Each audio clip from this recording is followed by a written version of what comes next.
Hello, I'm Connor McReynolds, and life's just more fun when you embrace a sense of childlike wonder. So when I tell you that I've designed and built a fully functioning time machine, you're going to want to believe me. This is the Time Machine Podcast. In each episode, I invite one lucky guest to join me on a safari through time and space. I want to know the who, the what, crucially the when, the where, and, you guessed it, the why of their time travel choices. And this week I am so excited to be speaking to the wonderful Louise Bastock. Louise is a comedian, presenter, and writer, and she's someone I always loved being on a lineup with. Her choices are just brilliant, and her jaunt through time and space. So without further ado, here is Louise Bastock.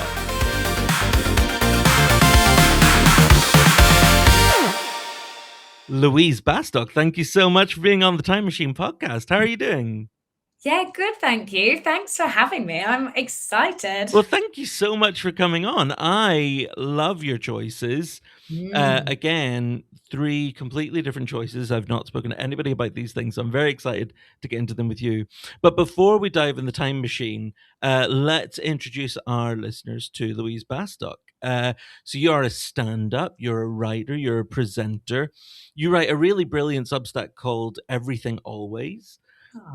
In which you write brilliantly about like a whole host of different topics. When you're doing that, like when something comes into your head, like an idea for something, is it obvious to you when it comes into your head, like, oh, this is a stand-up idea or this is a Substack idea, or is there like a Venn diagram where you're like, I can get something for both things out of this idea? I think it is quite obvious. I think more in like long form written like prose anyway. So the Substack has actually been it's like an easier outlet almost creatively because I think more in that sort of way. So I'll be walking home and I'll have a thought about like life or love or health or anything like that. And then, it's like almost like a sentence, whether it's the heading or it's like the crux of what I want to write about pops into my mind. And then I typically get my like the like voice note app type thing, and then I'll just talk. And I often go for walks and just talk the idea through. And then I think the stand-up notes app is way more like bizarre, like oranges as the new president of the United States. Like, what does this mean? But it's more like a less formed idea, and usually a bit mental. And then you just sort of, when you come to it, it's usually right before a gig where I'll be like, oh, I haven't got anything new to say today. Oh, I should try something. I look in the notes app, and then you just see this like utter nonsense, and you have to just try and figure it out. What is the last mad thing you wrote in your notes app for stand-up? Oh my gosh, let's have a look. What are the little gems that audiences have to look forward to in the coming weeks? Where are we?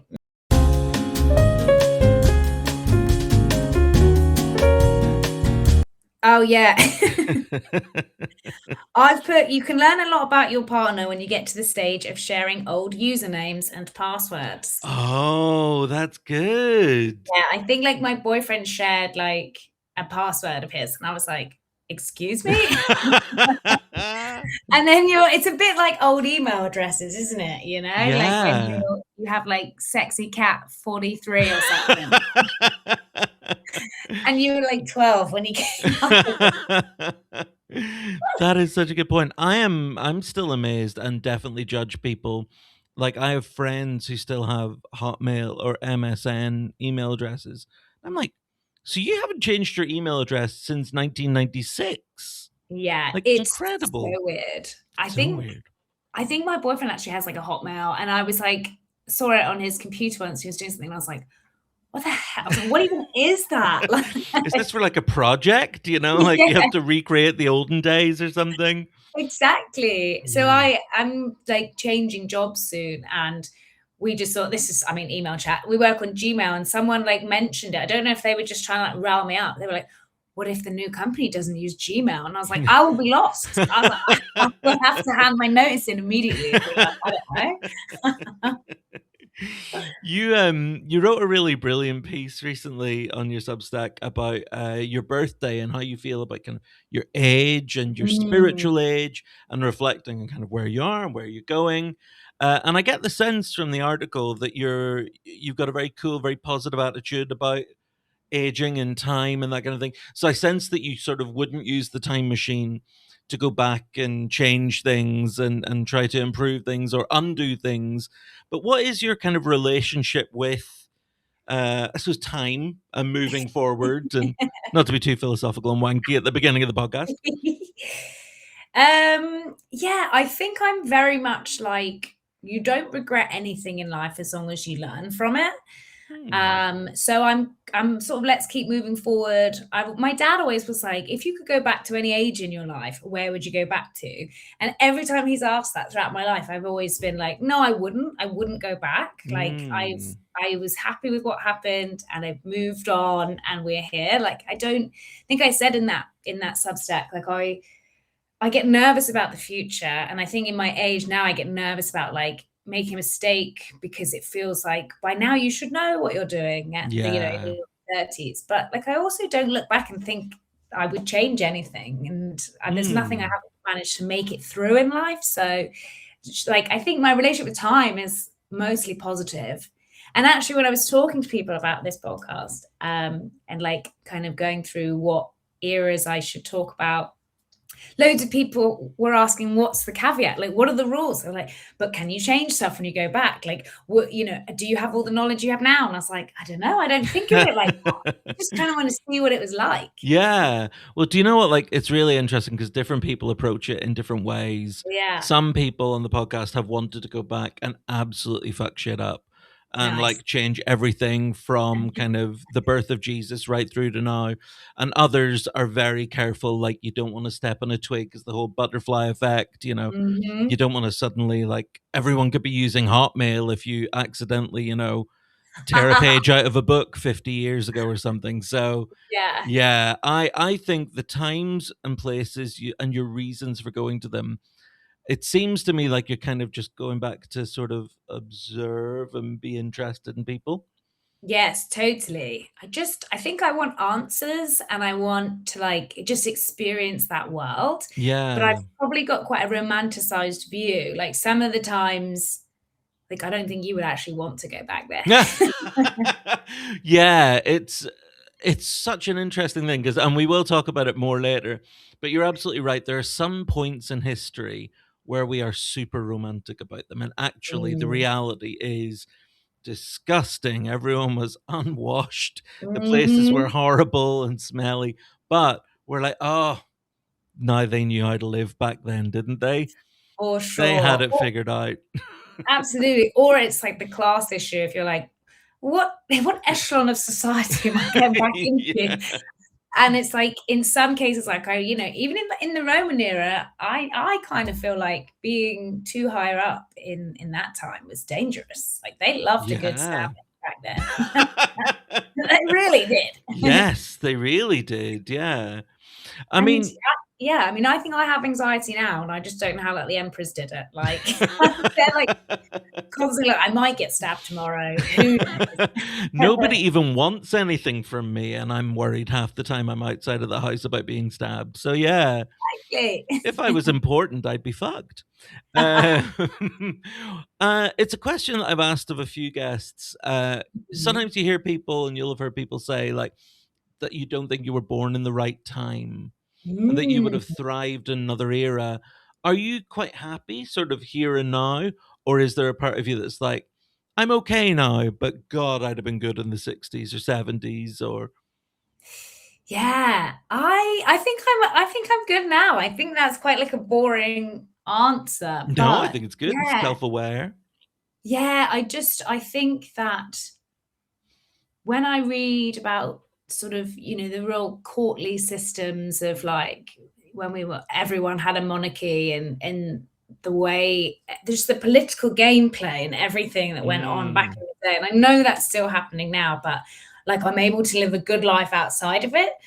Whereas you kind of had to be in that world to live a good life, like in the past. And I just feel like I'm too I just want to chill and have a good time. So I couldn't keep up with the political gameplay. I would just be like, what did they say? What happened? Although, I mean, the gossiping would be good, but apart from Oh, that, yeah. I would imagine gossiping was one of those things that was so much better in the past because mm. now we can just distract ourselves with phones or Netflix or whatever.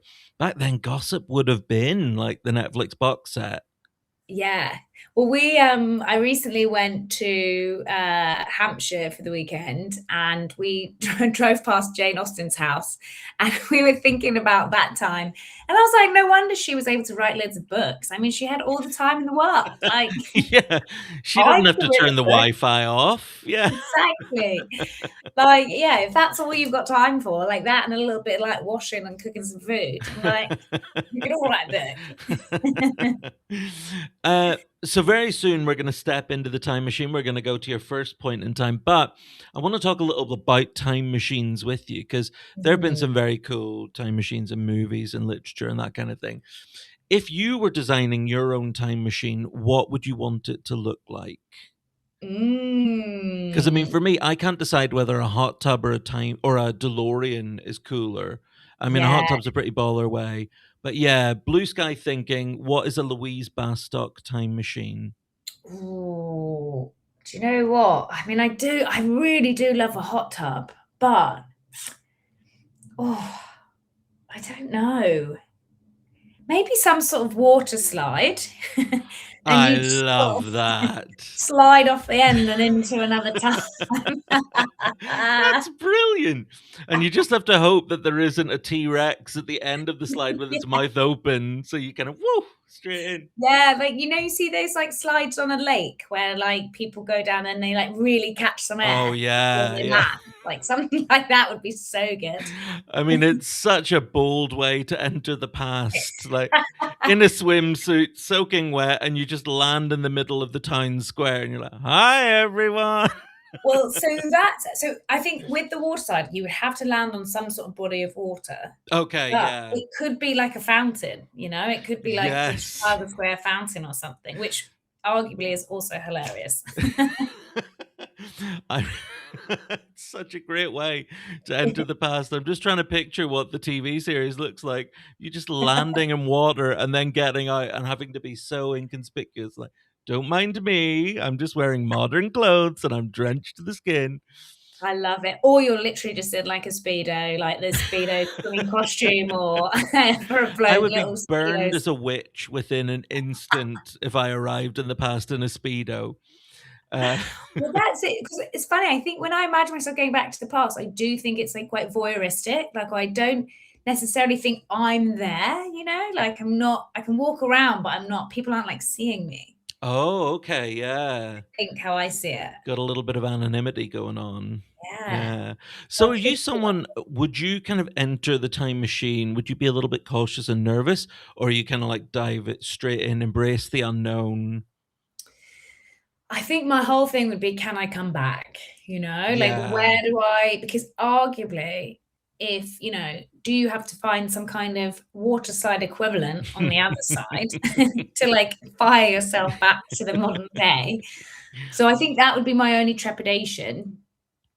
Yeah, would be coming back. You wouldn't Yeah. want to get stuck somewhere for the sake of like just a little jolly to see the That's tunnels. true, yeah, you'd have to be very selective about where and when you go because there are certain points of history and arguably certain places and times that you're going to today that Mm, I wouldn't necessarily wanna get stuck in.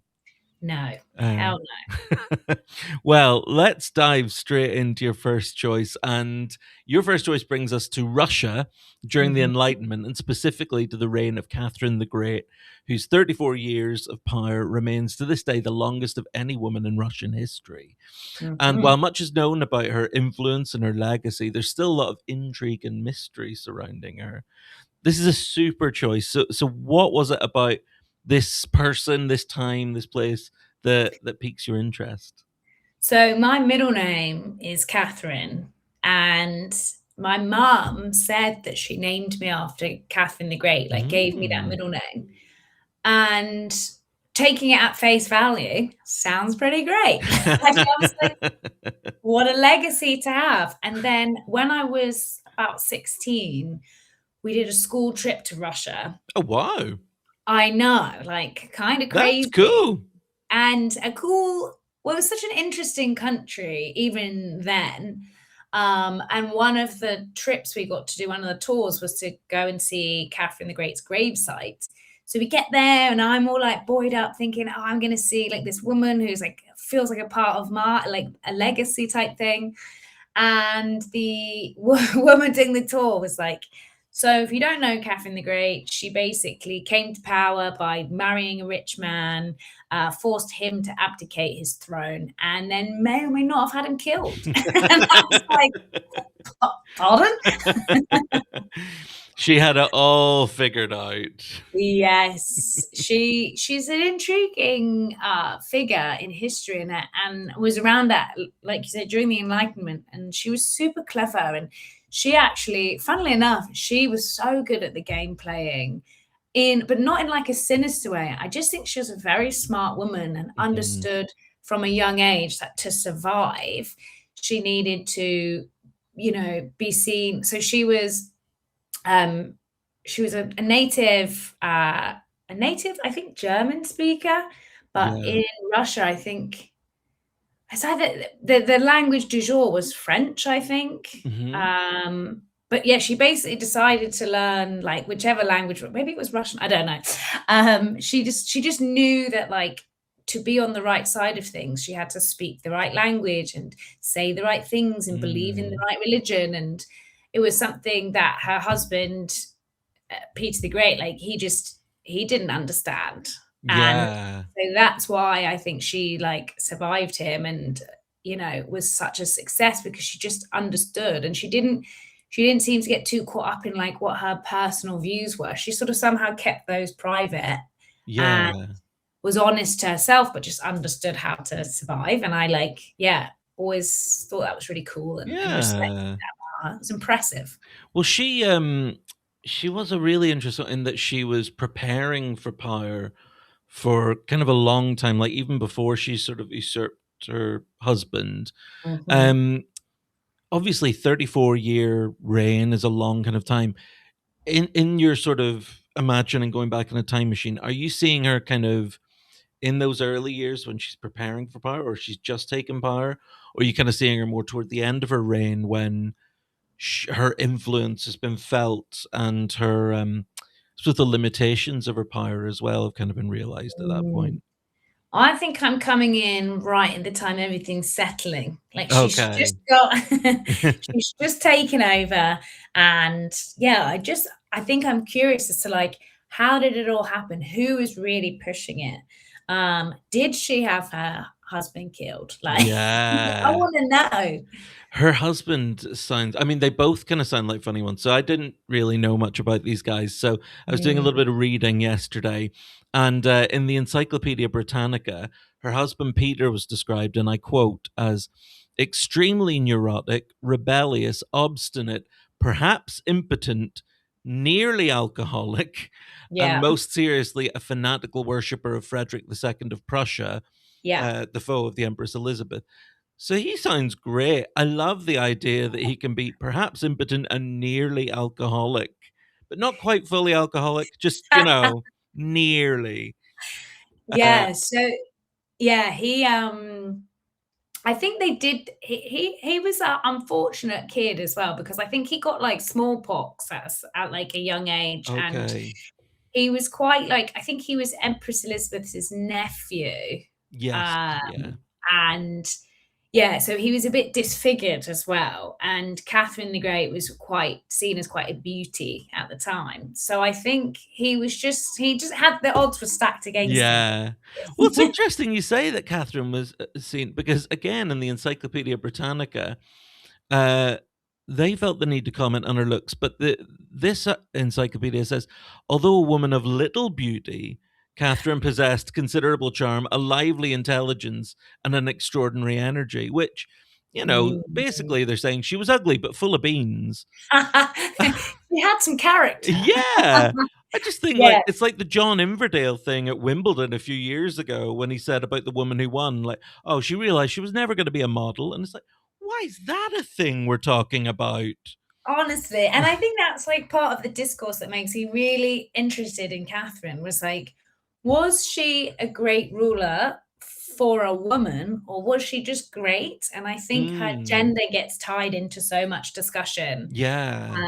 And it's really hard to separate the two. And I think she actually did some really cool things for Russia. She was really interested in like in literature and the arts, and she kind of was trying to do away with like the serfs, which were kind of like the sort of slave Yeah. class at the time. She never succeeded in that, I think, but she had this like committees she set up where she got people from all different echelons of society and like did a sort of ratio of, well, if there's this many serfs, then we need more people representing them. And she set these committees to try and put together like what would be the constitution and the rule book for Russia. So she did like a lot of cool stuff. Mm, And I think so much gets overshadowed because she was a woman. And so I kind of want to go back and be like, what's that all about? Like, what is the yeah. truth? The serfs were that was a whole thing I had no idea about. Mm. And when reading about it, like it's really grim. Like, I mean, it's basically slavery. Basically. And apparently noblemen weren't judged by kind of how many hectares or acres of land they owned, but by, and I quote again, by how many souls they owned. Like, that's not even how many slaves they had. Like, I own your soul is such a dark Mm, thing. so Um, dark. but she went from being kind of quite ambitious and admirable at the start of her reign, like you say, looking at the possibility of ending this kind of culture. But by the end of it, she'd sort of imposed it on Ukrainian people in Crimea as well. So, if Mm. like by the time she left power, there were more than ever in this kind of state of slavery. So she's sort of someone who Catherine. like really wants to do good, and then she gets into power. She's Keir Starmer, like want to do Mm, good, get in, can't do good, do worse, leave. yeah. I think the fundamental issue was that Russia is so huge, so big. Like the infrastructure collapsed as soon as you took away the serfs because you just Yeah, needed this, like almost, I mean, a bit with like the pyramids, and you needed this huge, huge, huge workforce for these empires to survive. Obviously, I don't endorse it. It wasn't a good thing. I'm like, here's why she was okay. Like, yeah, it's not, there's, had to be a different way, but I think it was beyond what she could achieve because, yeah, everything would have come crumbling down and maybe rightly so. Uh, yeah, but yeah, just these massive, massive places yeah, yeah. needed it to survive, Well, which she is also scary. she engaged in a lot of wars as well. I Mm, mean, it just seemed like everyone was always at war. yeah. But she had these kind of quite grand ideas of like bringing in a more sort of French style culture to the country and trying to expand education and trying to expand Russia's landmass through wars and that kind of thing. So she had a spending problem. I mean, all Mm. of her plans required more money than she could possibly come up with. Hence why she then had to sort of annex Crimea. Um, if you were going back and giving her, I've seen you do some videos for kind of money Yeah. companies and give a little bit of financial advice. What advice would you be giving Catherine the Great on her out of control spending? Yes. So I think she was a big fan of gift giving, and she sort of expressed her like she had kind of favorites, which were kind of either her like boyfriends. I don't think she ever, yeah, she never really wanted people to like blokes to be too close to her. She sort of Hmm. had that Elizabeth II, not Elizabeth II, Elizabeth I vibe about her. And I think I would tell her to maybe stop paying rent for these guys once you're like done with them. she, she would basically like have a boyfriend for a bit, and then when she's done, she'd make him a lord, give him some land, and Yeah. like give him like a manor house. So she was spending a lot on her boys, so I'd say stop that. And I remember reading a biography about her, and the wars were kind of, it was like they were statements more than anything else. And the way the writer wrote about it was so detached, and they were like, yeah, she was just like, oh, how about another war? Go on, off you go. Yeah.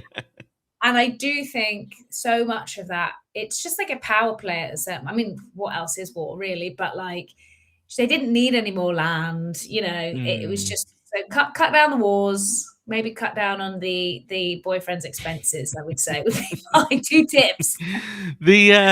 Her relationships with men were really interesting because she Mm, apparently had a lot of lovers, mm, particularly like young lovers, mm, right up to she died at 67, and she had like young dumb boyfriends up to yeah. then.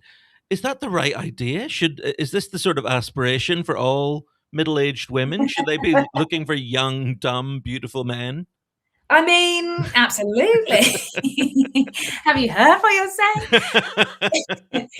No, I think probably she was, yeah, I think it's probably a power move in a lot of senses, because you don't want someone who could come in and usurp your power. Yeah. So if you just sort of keep them a little bit vain and a little bit like idiotic, and they're just happy with some coins every now and again and a little bit of attention, and they don't really pose like a threat to her. Yeah. Because I think where she had more sophisticated lovers who were like the Orlovs and, the people who helped her overthrow um, the emperor at the time, it's like, I think you get into sticky water because they might end up then usurping her or challenging her for power. So it's almost Yeah. like, yeah, surrounding yourself with people that aren't a threat. I think that was her It gameplay. was a smart plan, and also, if they're young and beautiful, it's a win-win.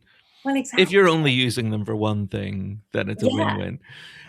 The big question, and I know it's sort of unanswerable, do you think she had her husband killed, or do you think that even if she didn't have her husband killed, I get the sense it wasn't a massive loss to her?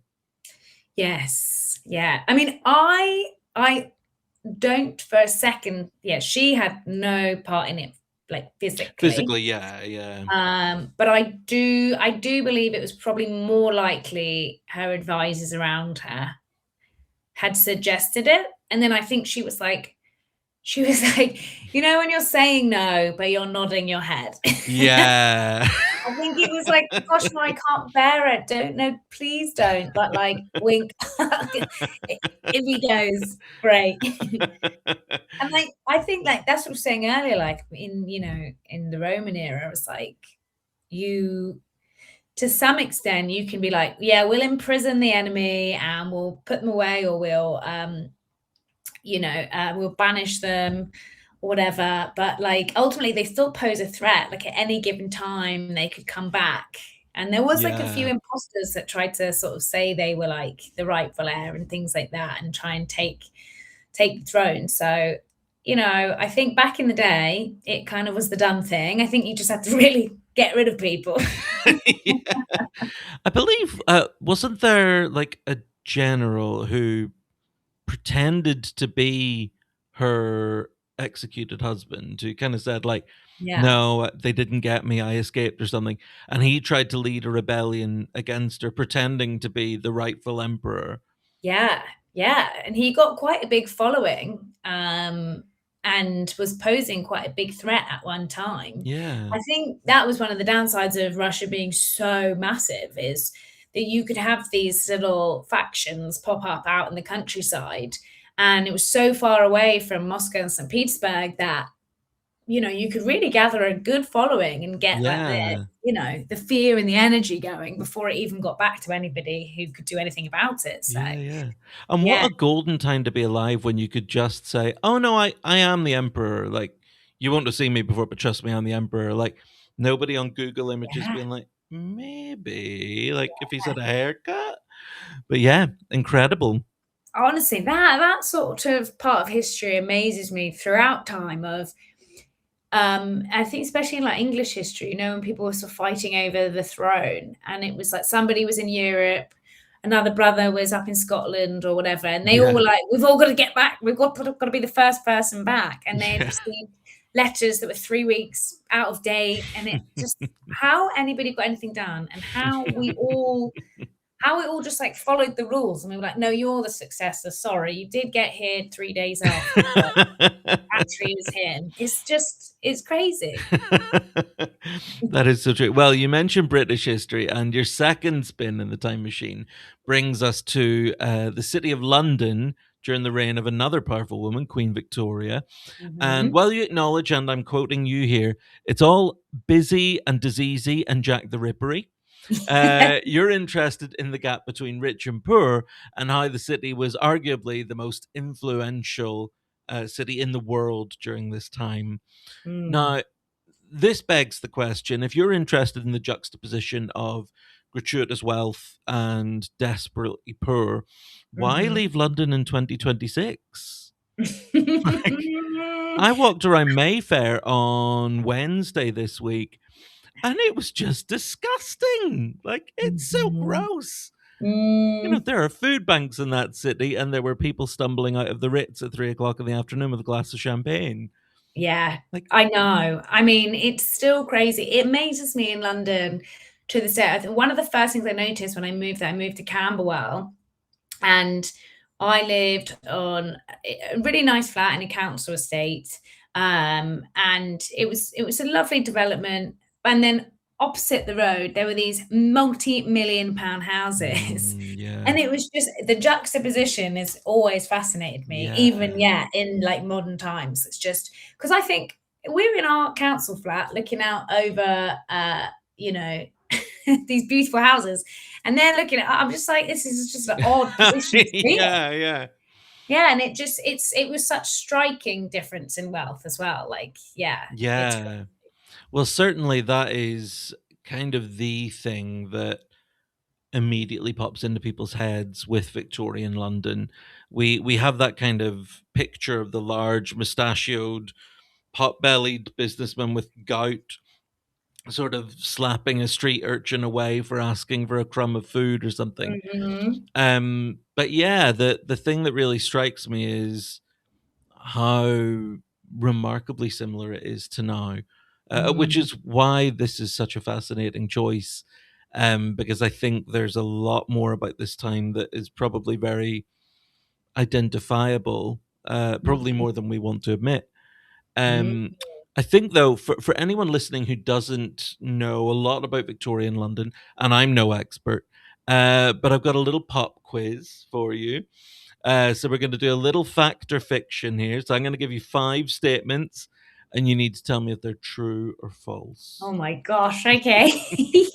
Okay, so number one, London was at one point so smelly that Parliament considered relocating out of the capital. I think that's true. It is true. In the Yeah. summer of 1858, it got so hot that the river levels dropped, exposing a lot of toilet waste, animal carcasses, butcher's waste, and just general filth that was flushed into the river. And this is in addition to the general stink of unwashed bodies and tobacco smoke and horses. And that summer, the summer of 1858, was nicknamed the Great Stink, which is just brilliant. Like, I So want to good. visit the Great Stink for like 40 seconds. Yeah. I want to smell it.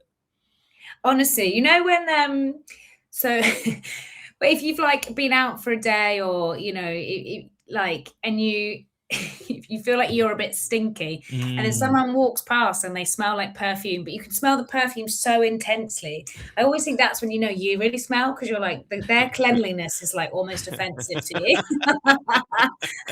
That's what I imagine it's like. The Maybe. summer of 1858, yeah. Honestly, the city must have really stunk if people who were unwashed were also like, "Ew, this is gross." It's that thing. I always think of the James Acaster bit where he talks about how someone in the world is the worst. And I think in this instance, like, someone in London was the smelliest. There was Mm. only one person in the whole city who wouldn't have been able to say, well, at least I'm not as smelly as them. Yeah. And I want to meet that person again for 3 seconds. Maybe at a distance. Yeah. See them through thick glass. Yes. So well done, 1 for 1. So number 2, Jacob Rees-Mogg's first job was to operate a workhouse in Victorian London, and he served as the inspiration for the wicked Mr. Sowerberry in Oliver Twist. Wow. Jacob Rees-Mogg, was he a workhouse owner in Victorian London? Well, I'm going to say no. Unbelievably, you are correct. By the time of the novel's publication, Rees-Mogg was already the leader of the Young Conservatives, so didn't have time to run a workhouse, although he did support the invaluable work they were doing, of course. Number 3, poorer Londoners ate an insane amount of sweets. Hmm. I almost wonder if this could be true, because I know there was some crazy dietary things going on where like people would drink beer more than water because it was more Yes. hygienic. Yeah. But I feel like sweets would have been very expensive. Mm. So I want to say false. That is correct. Sweets Yes. were a very rare treat, but they were also potentially deadly because Mm. they were laced with so many dangerous chemicals to create bright, alluring colors. So, like plaster of Paris, copper, lead, mercury, even arsenic was used in sweets. Whoa. So, a lot of people died eating sweets. So, Wow. a very rare treat, but also worth it? Question Also shows times haven't changed, given how like mark? still so many toxic chemicals in sweets. Yes. You know what? Like something when I was reading about the workhouses, the DOS houses, any sort of regulation, I genuinely think the only difference or the main difference between now and Victorian London is now there's legislation that these businesses today would absolutely do all the same things that they did in Victorian London Mhm. if they could. But unfortunately, pesky bureaucrats have stopped them killing us all off with arsenic and sweets. Oh my gosh, absolutely. No, I mean the history of like the workforce is a fascinating one in its own, because I think even in like feudal times, I mean, there's a lot of speculation about whether this is correct, but like our working conditions today, or the hours we work, are actually much longer than at certain points in history. Like we Mm, are led to believe there's been like this linear growth of like since sort of industrialization, it's only got better. Like it's just so it's only got better now. We're 40 hours a week, 5 days a week, sort of traditionally, but actually there are points in history where today's like working week is much worse than what it used to be. So, yeah. and I think, yeah, people would have us work more if they could, for sure. Oh, 100%. And yeah, there's a great Alan Partridge line about freeing children up to enter the workforce and like the Mm, euphemistic language. But yeah, companies would absolutely hire 11-year-olds for £1.50 an hour and feed them poison if they could get away with it. I have no doubt. Um, absolutely. Number 4, many middle class Londoners vociferously protested the introduction of water pumps in the 1830s. Mm. I feel like this is true. It I don't know why. It is true. And the reason is a really cynical and horrible one. They didn't want water pumps in their areas because they didn't want working class people congregating near their properties. Yeah. And so, as you alluded to earlier, the lack of safe drinking water meant that most people drank alcohol instead. So, beer and gin were the Mm. order of the day. And Mhm. apparently, in by 1840, Londoners drank around 10 liters of gin per person per year. That feels quite low to me. Mm. Like, Given that it's all they're drinking. yeah, like my sister has access to clean drinking water, and I think she gets through about 10 liters of gin per, I want to say quarter, but that might again be doing her a favor there. Lastly, in Victorian London, you could pay a penny for a hangover. I think this is true. It is true.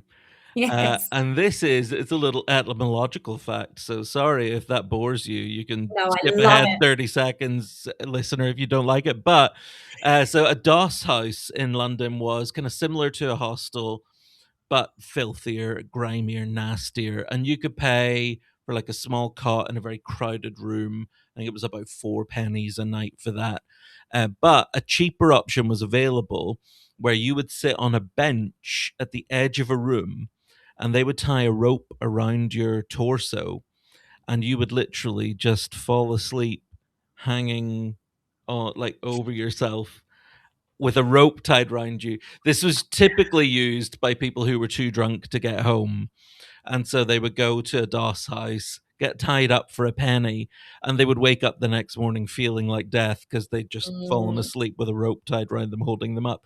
But that was called a hangover.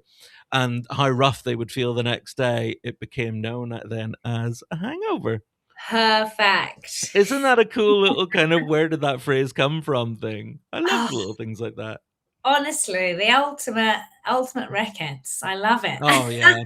Once you get into your 30s, it's this kind of thing, like little nuggets of knowledge. You're like, "Oh, that's better than hard drugs." So good. I think that's what I love so much. Like, it's obviously, as you say, very diseasey, very Jack the Rippery, and like, Yes. there's not. It's not a nice place to live, but there's something about that world that there's like a kind of sick freedom to it that I sort of like Yeah. no one's obsessed with hygiene or ever like all the anxiety we feel about being civilized and hygienic and getting home and not drinking too much, like they just didn't care, like, and I appreciate it was because of terrible conditions. but I just there's just like this. I think London now, um every corner is on CCTV, and everything is like Mm. you can't go here and you can't go down that street, and like this, it just all is so regimented and strict, and I just love the sort of free flowing nature of it. It was just like this, yeah, obviously not a nice place, but there's this Yeah. weird freedom to it. As you say, there are pros and cons, and I think there's Yeah. also your admirable attitude displays that you can see the glass half full or the glass half empty with it.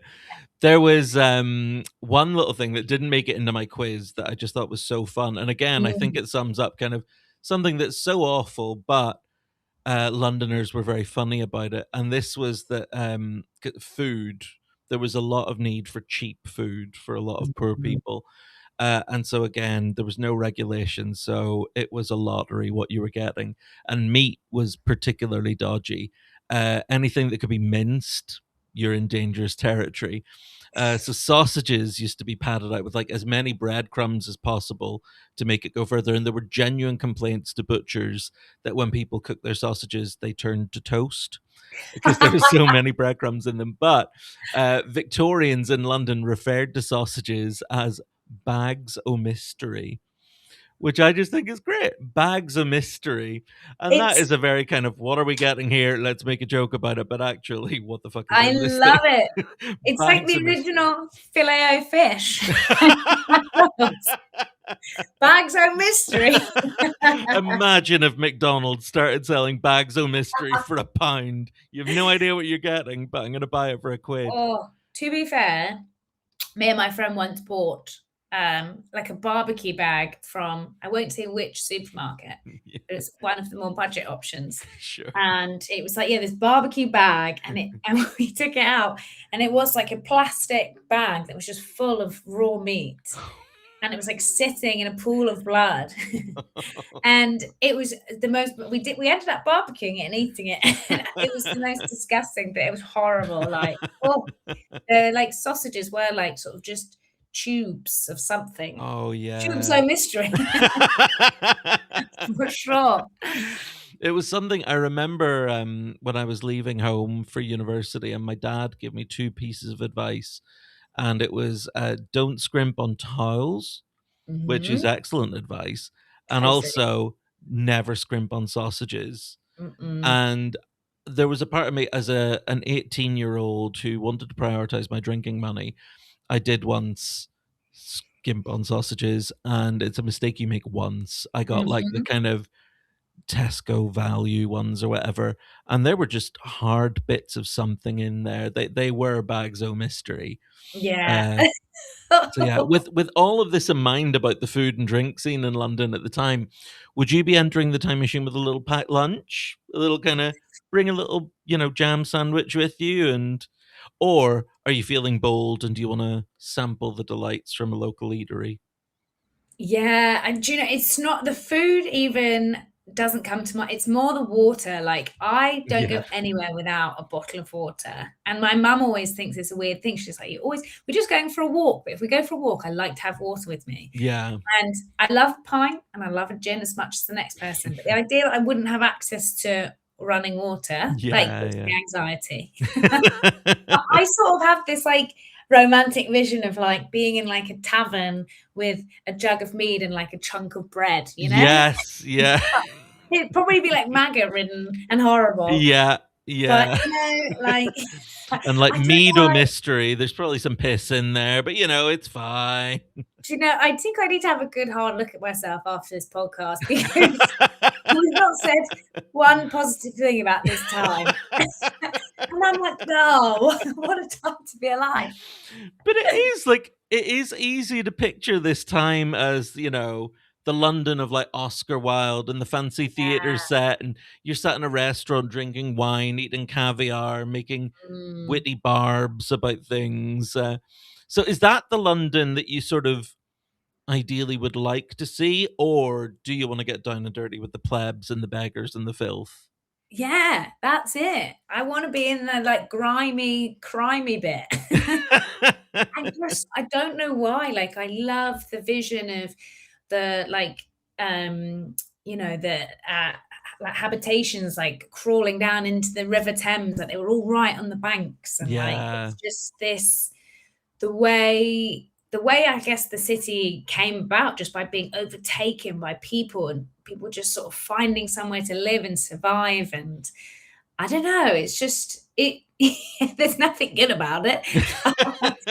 It's just fascinating. I think I read a lot at uni, a lot of Dickens and a lot of books about like the underclasses and how they survived and thrive. Well, didn't thrive, but how they survived, and it just, yeah, it's just a fast. I'd love to like get a snapshot into it. Yeah. Well, kind of in a similar way, obviously, a bit before Victorian times, where you kind of read about the atmosphere in the Globe, where it was so cheap Mhm. to get into, and actually you want to be in the pit, stood with everyone in the Mhm. cheap tickets. Um, the music hall was a very popular form of entertainment. For a penny, you could get into a variety show with some music, some dance, some comedy. Uh, I am picturing Louise Bastock going back in time for one night only at the music hall. Louise gets to do a quick set. Would you be thinking a little bit of crowd work to ease them in, or are you diving straight in with a classic Bastock zinger? What's your opener when you get on stage? I think go in with the Hinge stuff. I think they'd love that. They they'd really know what that's about. I mean, but the thing is, I'd do crowd work and then I'd just be sat on the edge of the stage like, "And then what happened? What did you do next?" Like, it would be so cool. Or I'd be like, "What do you do for a living?" And it would just be like, "Oh, I'm like a petty criminal or a prostitute." I'd be like, "Right, okay. I could do something with that." I mean, I saw one of your videos recently where it wasn't far off someone saying they were an adult Mm, entertainer. So yeah, yeah, you lovely, loveliest chap. you've Such got a it out of your the shock is out of your system now. So if you did meet someone, they were like, "Oh, I'm a prostitute." You've kind of done that. I'd be like, "Yes, slay queen. How's that going for you?"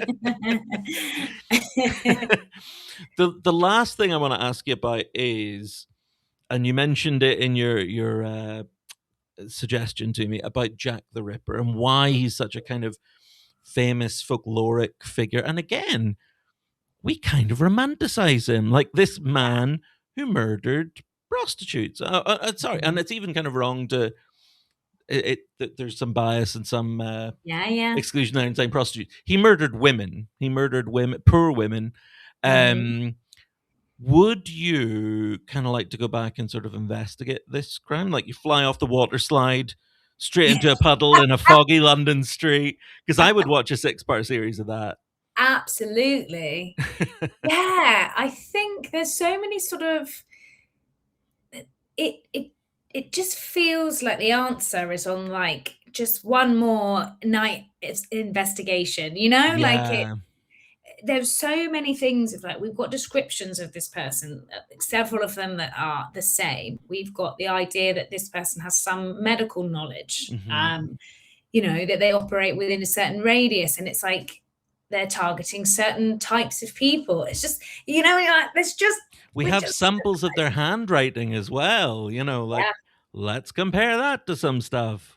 absolutely. So I do think one thing I'm so curious about is just I think the people that have done investigations into the psychology of like serial killers Hmm. and the idea that this person like must have died because um they serial killers don't typically just stop like in one day they're like Yeah, yeah, that's out of my system, great stuff. yeah, Like so and it's weird because I think growing up, I just in your head, the romanticism of it is like they're still out there, like, you know, obviously not now, but you know, yeah, yeah, they kind of just got away with it.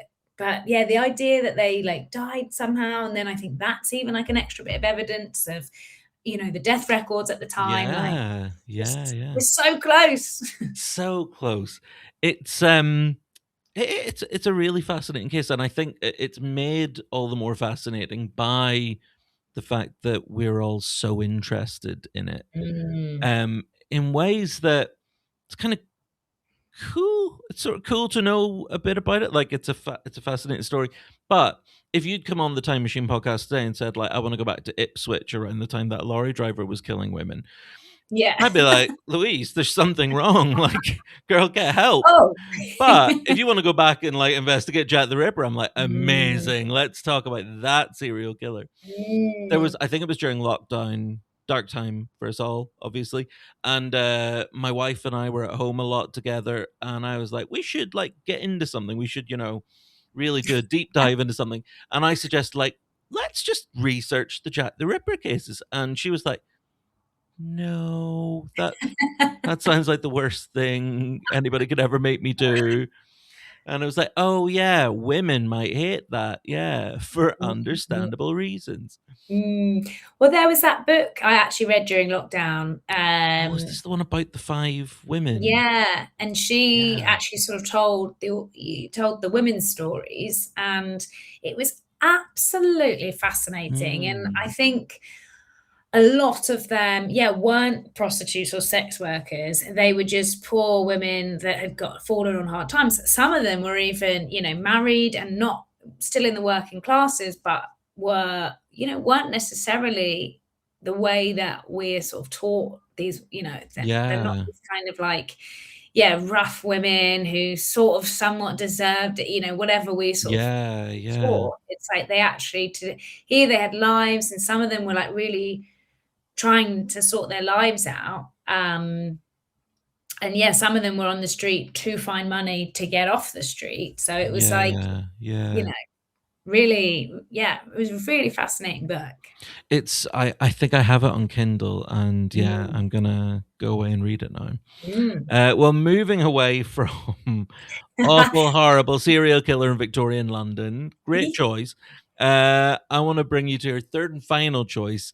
We're not really shifting the dial in terms of date here, but we are moving No. across the Atlantic Ocean. You want to experience a time and a place that was known as the Old West or the Wild West or the American frontier. And I'm picturing you now, like as a kind of outlaw riding a horse, taking what you want at gunpoint, whoever gets in your way. Am I misinterpreting things, or is that what kind of draws you to this time? I don't know. I think less sort of like holding people at gunpoint and more.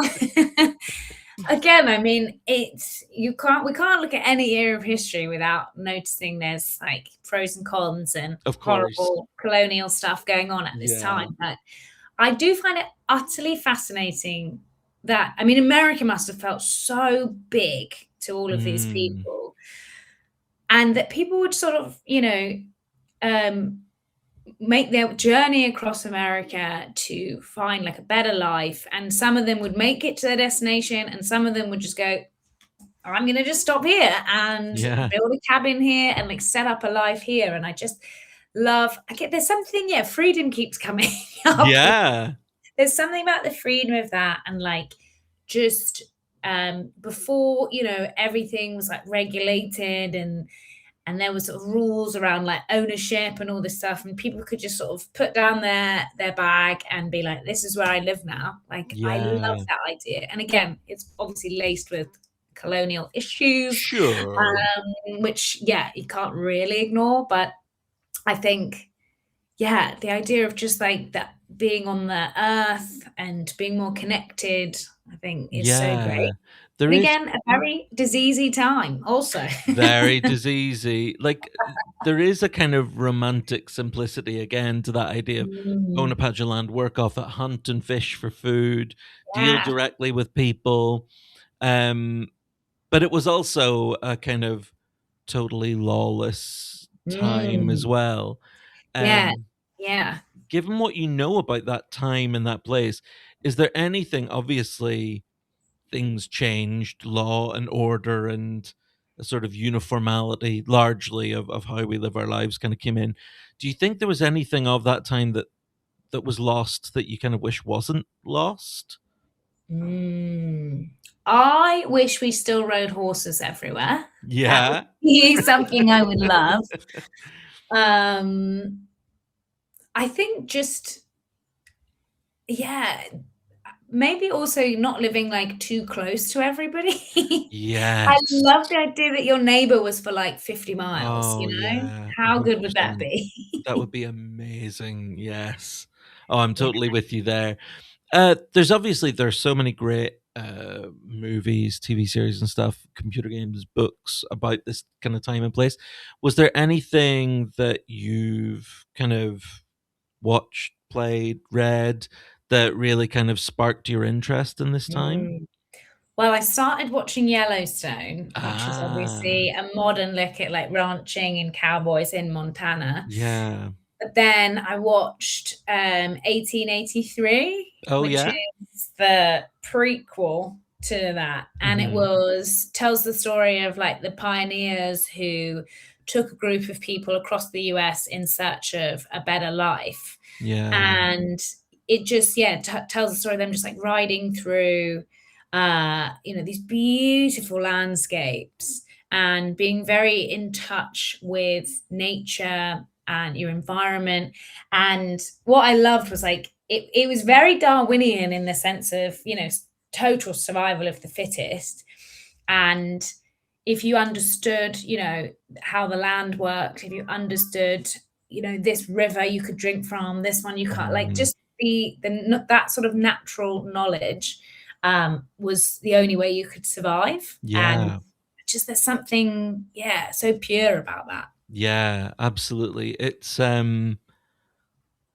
Yeah, uh, there's something so incredible. Like, I think particularly now almost when I meet someone who even something basic like they can identify what mushrooms are poisonous and not, and I just Yeah. think that is so cool because I just go to Tesco for my mushrooms, but you, like, know stuff and, like, you're kinda connected to Yeah. land, and there is something really extraordinary, but also, like, I think, like, it's a bit of advice that lots of people give is, like, try to touch real grass, like, once a day, Mm, because 'cause you're sort of supposed to, like, we're supposed to have this mm, connection with land and earth and yeah, that this time, sort of out of necessity, I suppose, yeah. summed a lot of that up.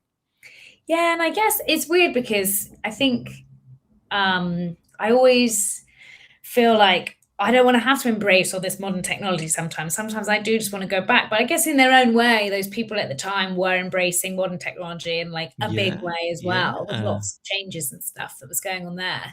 But no, I totally agree about the nature thing. I was in my presenting career, I got to do some really cool filming. One of them was to go up to Northern Ireland and film like along the coast.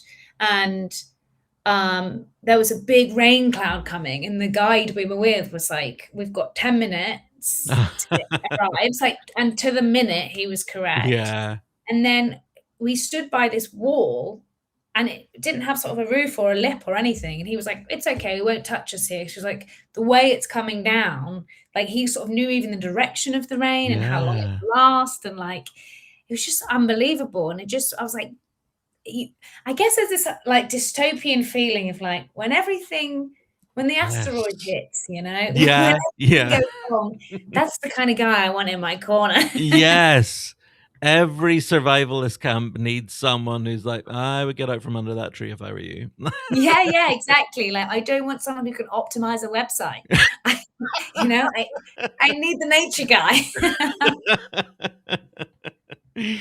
um, there were some great characters at this time in history as well. I don't know how many of these guys you sort of know about, but well, are there any sort of characters that you've read about, heard about, kind of real people who kind of piqued your interest in this time? I don't know really. I think I only know like the fictional Oh ones, yeah, yeah. but I know like yeah, historically there were some really unbelievable. It sort of feels like you can kind of just say like, "Oh yeah, like Red Eye Bill." Like I know Red Eye Bill, or like Yeah, yeah, insert kind of Jailhouse Tom. I want to yeah. say. I um, think for so long I thought like people like that and all this stuff they were just elements of fiction, and then yeah, started sort of reading up around the history and that. And I was like, oh, these are real people. And yeah, it's not even that long ago, I think. What was interesting when I was picking my timelines was my times from history. I was like, they're kind of all the same time, just at different parts, yeah. like That's different true. areas of the Yeah. world. So yeah. Well, it's Um, interesting, is it? Because this time it is kind of right at a turning point, yeah. where the kind of the new world was beginning to impose Mm, on an old way of living, and it's how they kind of clash. I'm a really basic, stereotypical white millennial dude. Like I like superheroes and computer games. I don't know if you've ever played or seen Red Dead Redemption 2. Yeah, I've not played it, but my ex-boyfriend was really into it, yeah. and he used to just love like riding his horse around. It's genuinely, yeah, like, sometimes to unwind after work, I'd be like, "Oh, I'm just going fishing," and I'm not going Oh, fishing, I'm just doing this. But, yeah, my brother-in-law, once played it for a whole day, and when my sister got home and she's like, "Have you eaten?" He was like, "Yeah, yeah." And then "Oh, hold on. No, that was in the game. No." And so, whoa. yeah, like, it's so immersive, but it's an amazing piece of storytelling about this time. Like, I would really Mm, recommend. It's one of those where I could totally see how it would make a brilliant TV series. Like, The Last of Us mm, is a really great TV series. I think Red Dead Redemption too. But anyway, but some of these characters, some of these yeah, people in this time, um, like Annie Oakley, we've all kind of I've heard the name Annie Oakley, never really knew who she was. mhm, And she was a sharpshooter. She was a gun-toting expert, which for a woman at the time, very rare. And mhm. when the US was in a war with Spain, she offered her services to the US government, and she wanted to recruit a unit of what she called 50 lady sharpshooters. And how would you feel if you were back in the time? Annie Oakley's going around saying, I need 50 women to shoot. Do you want to join my team? Would you be up for that? I think, yeah, in theory, I think obviously I don't want to be in danger, but Yeah. I think my feminism it would sort of overrule that. I'd be like, I do want to be a part of that gang. It does sound pretty badass. Like Yeah. I think like in some ways the like lack or the pre-industrialization of it all was kind of a great equalizer in there were Mm. obviously those gender roles, but if you could have these skills, these survival skills, you could kind of, Yeah. level up your status in society. Yeah, it's a thing, like, because another really amazing figure from this time is a lady called Stagecoach Mary, and she, which again sounds like a made up name, Stagecoach Mary, but she was real. And she was an African American woman born into slavery. And then after emancipation, she worked on a steamboat doing what was called men's work, like a lot of heavy lifting and moving and stuff. And then later, she worked for a mission, like a religious kind of monastery or something, where she was dismissed for allegedly getting into a gunfight with a man who refused to take orders from her. But she, when she was a male woman, she's riding her wagon round and she had to fight off wolves, coyotes, outlaws trying to steal from her. Mm, And incredibly, she was the only woman exempt from a Montana law which forbade women to enter saloons. So, like, she sort of earned, almost like socioeconomically, as a black woman at this yeah, time, like the same rights as a man, which is incredible incredible. for so many reasons. Um, Mm, in a time where it was hard for everyone, but particularly for women, particularly for women mm, of color, to hear about someone who kind of thrived and excelled in this time is just really, mm. really cool. That is cool. I just can't even imagine, driving a stagecoach through these vast landscapes alone as a woman Yeah, and yeah. just being like, like that's so brave and So brave. incredible.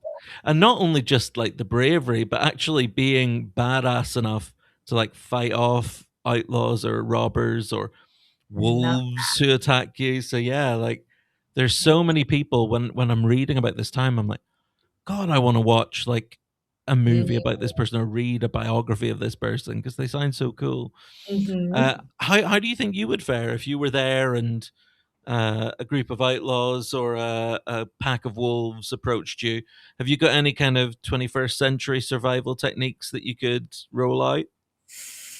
I think just hop back on that water slide as quick as possible. Yeah, my I approach is very much cry, like curl up in a yeah, ball and weep and hope they pity me.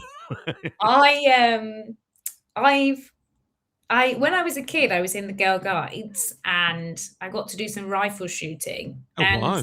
it, like, didn't feel real at the time, and I was too small at the time to even, like, just break the gun to put the shells in, so the guy had to do it for me, so it was sort of a hands-off experience, and then as an adult, I was in Bulgaria on holiday, and we decided to go to a gun range, as you do, and to shoot a gun, especially, the more modern, like, uh, yeah, automatic weapons, it's absolutely terrifying. Like, the power of these things is incredible, and so as Yeah. much as I'd love to be the gun-toting hero, it's actually it's yeah, they're so intimidating, but I guess just you would need it at the time.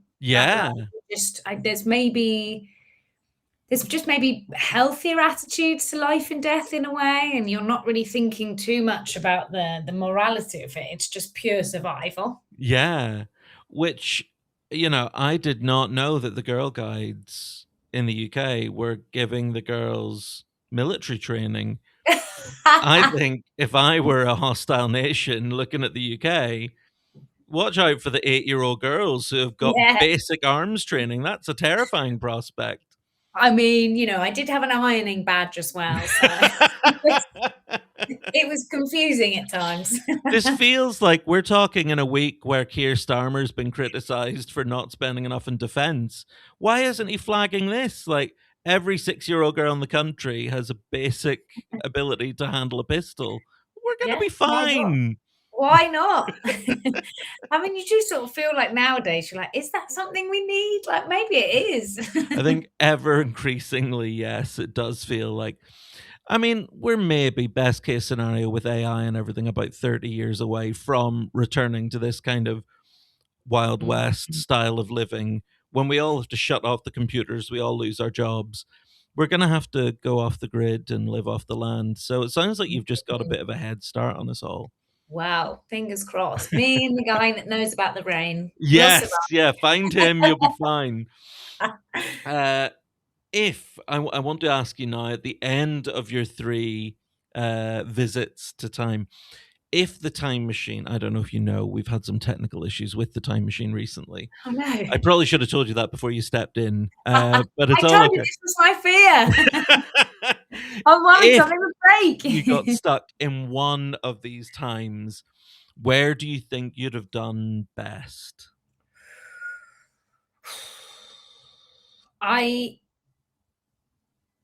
The romantic in me wants to say the American frontier because I love that idea, but I do think you're right. Like the dangers are more prevalent. So I think I would go and chill out with Catherine the Great because Yeah, it was relatively stable, and even the wars she fought, they were very far away from where she was at. that's So I true. think actually maybe being like a lady in waiting or something for her. Um, I think that's a and very smart call. yeah, then maybe I could have just wound up with one of her cast off, like, dumb hot guys in his manor house eventually. That's an excellent answer. And if you could bring back one item from your travels, if you could bring a little something back in the time machine, is there Mm, anything that springs to mind? You're like, oh, that'd be quite a cool thing to have just on a shelf in my flat. from any of the eras. Any of the eras that you visited, you're allowed to take one thing back with you. Mm.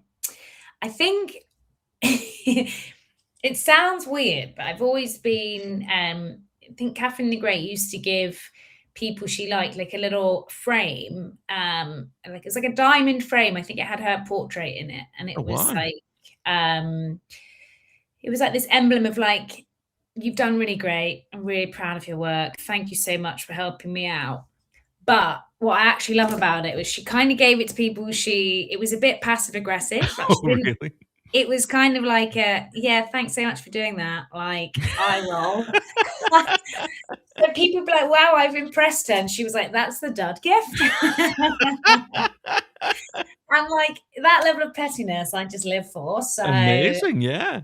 I wouldn't like to receive it necessarily, but I would like But to you'd like bring to it take back. it off someone. Yeah. Because it was funny. I've been looking for a while. I was like, I kind of want to get a tattoo that's like themed around her. I think that'd be quite cool Oh, because she's my middle name and stuff. yeah. And then I was thinking, it's like, yeah, Catherine Great gave these little like tokens of appreciation to people. So I was like, oh, maybe that. And then in classic case, I was like, let me just read about this first to see and it was like basically, yeah, the pity gift. Amazing. That's so funny. I love that, yeah. Someone who's that committed to their pettiness is Yeah, someone that I want to spend time with. same. 100%. Well, returning now fully to 2026, I've got to ask you, are you panicking and sort of rushing up to Edinburgh this summer, or are you taking life at your own pace and staying behind?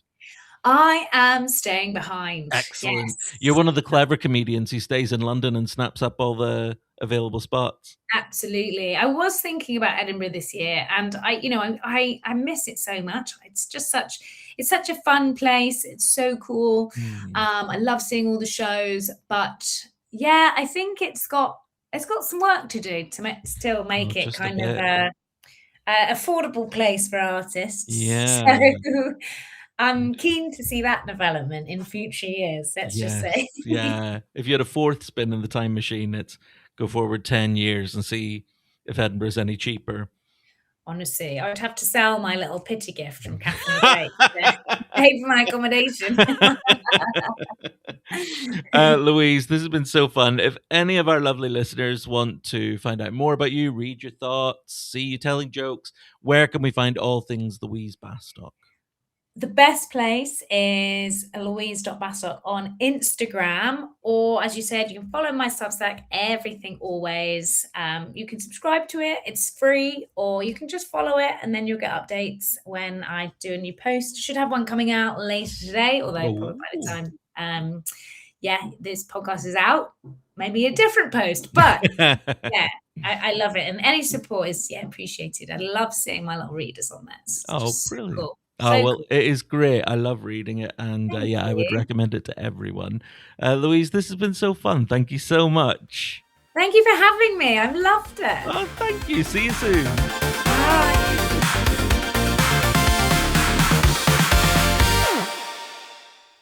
Thank you so much to the brilliant Louise for that. I loved that chat.